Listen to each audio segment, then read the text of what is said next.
నా వందనములు చెల్లిస్తున్నాను. దేవునికి నా వందనాలు. ఈరోజు దేవుని వాగ్దానము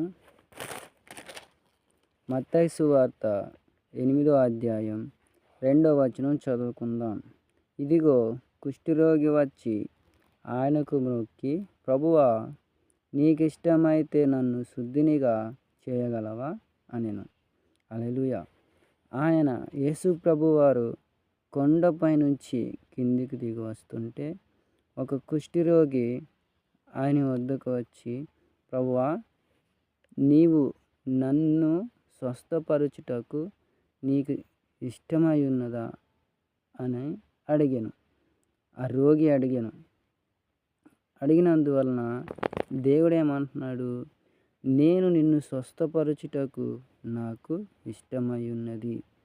ఇదిగో ఈ సమయంలో ఈ వాక్యం వినుచున్న ప్రతి ప్రియ బిడ్డలారా, మీకున్న ప్రతి వ్యాధులను, ప్రతి రోగములను, ప్రతి విధమైన వాటిని దేవుడికి స్వస్థపరచడానికి ఇష్టమై ఉన్నదంట.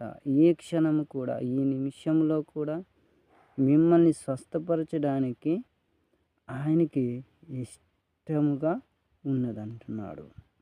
కనుక ప్రియ కుమారుడా, కుమార్తె, నీ జీవితంలో ఇదిగో నాకు రోగంతో ఉన్నాను, అనారోగ్యంతో ఉన్నాను, నా కిడ్నీలు, నా ఊపిరితిత్తులు, నా గుండె,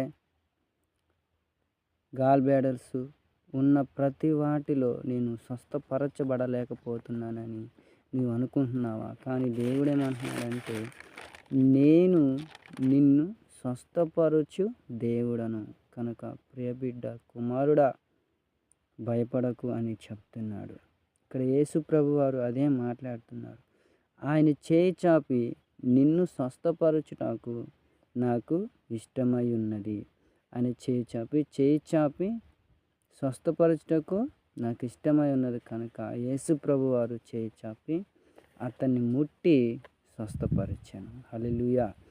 జీవితంలో ఇలా ఉన్నావా? కనుక దేవుడు నిన్ను స్వస్థపరచు దేవుడు. కనుక ప్రార్థించుకున్నాం. తండ్రి, నీకే వందనములు చెల్లిస్తున్నాం.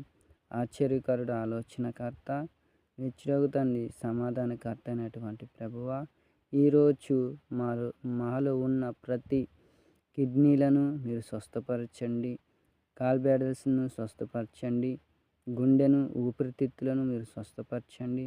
ప్రభా, నీకే వందనం చెల్లించుకుంటూ నజరేయుడైన యేసు నామమున ప్రార్థిస్తున్నాము తండ్రి.